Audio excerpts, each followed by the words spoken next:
everyone, welcome to our Learning from Home tip of the day. We are at tip number 5 now, and this tip is about celebrating. So in particular about celebrating your child's success, as it is a great way to nourish and encourage their progress, as well as to also strengthen your family's relationships. Now, it's important to set goals to give kids something to look forward to, but it's just as important to also help them look back at what they have already achieved. So why is it important to celebrate achievements? It gives children the drive and the motivation to continue doing great work as their work is acknowledged. It also builds their confidence step by step, and this confidence will lend itself to achievement and greater results. It also emphasizes that it is effort that spurs achievement, and it teaches children to value hard work and continuous learning. So how do we encourage our child to talk about their achievements? Now, we know that usually after school, we like to ask our child how their day was, and more often than not, we might get a response of good or meh, or it was okay. So we're not getting much information or opening much of a communication channel there. So to improve on that, even whilst we're at home, we can still see the day as having ended, as in the school day when those school hours have ended, and greet our child with a warm smile or a hug, okay, so that they know that they have finished their hard work and are sort of back in their home, relaxed environment. Now, also allow your child to have a break after these school hours before asking about their day. Okay, sometimes being at work and at school and learning for a number of hours is enough. And the last thing you want to do is to talk about your work and your school again. So give them a break, let them have a snack, a run around before asking about their day. And also try to ask open-ended questions. So instead of saying, how was your day? Which usually leads to a one-word response, we could say something like, what was the best part of your day?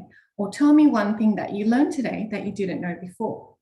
And also try to gauge the mood of your child. So when they're in a pleasant mood, that's when you would like to ask these questions, okay? Or maybe just around the dinner table when everyone's calm and sitting together and it's a bit more quiet.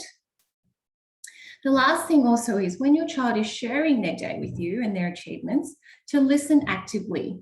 Okay, so that means being present, not cooking while you're asking at the same time, or making sure that you're facing them, you've got good eye contact, you're at their level, and also resisting the urge to jump in or offer advice. Okay, sometimes it is just that they want to be heard. Now, how do you celebrate your child's achievements? So for everyday achievements, you could use effective praise. And very often we use praise such as well done, good job, fantastic. And that can be quite empty on its own. Okay, so we want to strengthen that praise with more effective phrases that are specific and directly linked to your child's effort and strategies. So for example, something like, you tried all kinds of strategies on that maths problem until you finally got it. And then you can end it with a well done. So it signifies to that child that it was their effort and their hard work that led to the achievement, as opposed to an innate quality such as you're very smart, okay? Because that's not something that they really can control, as opposed to the effort, that's something they can control, and that leads to a growth mindset.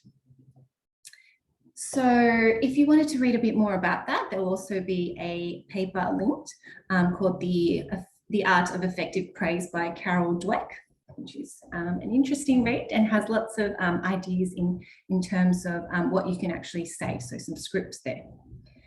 Another thing you could do, which is probably something you want to do at the end of the week after a whole week of learning, you know, everyone's been trying very hard and pulling together as a family to play their role, is to celebrate as a family and host a family event.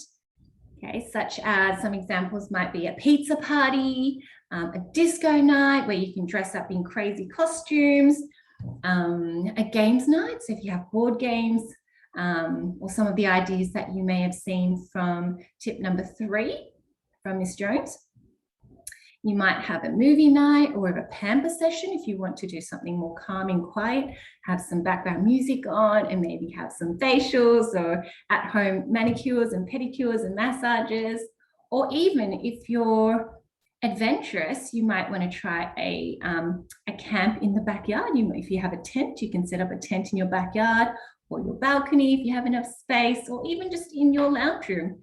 And have a little fun camp out with your family. Maybe you can even roast some marshmallows on a tea light. Okay, so get creative and celebrate your time together and all the things that you've achieved during that week of learning, because we know that it is a tough time and we're all pulling together to stay strong. And what's best is to do that with your family and create that atmosphere of joy and camaraderie and keep the upbeat household up. I hope these are useful to you. And once again, if you have any comments or if you've tried any of these tips, please share them below so that we can all learn from each other. Have a great week.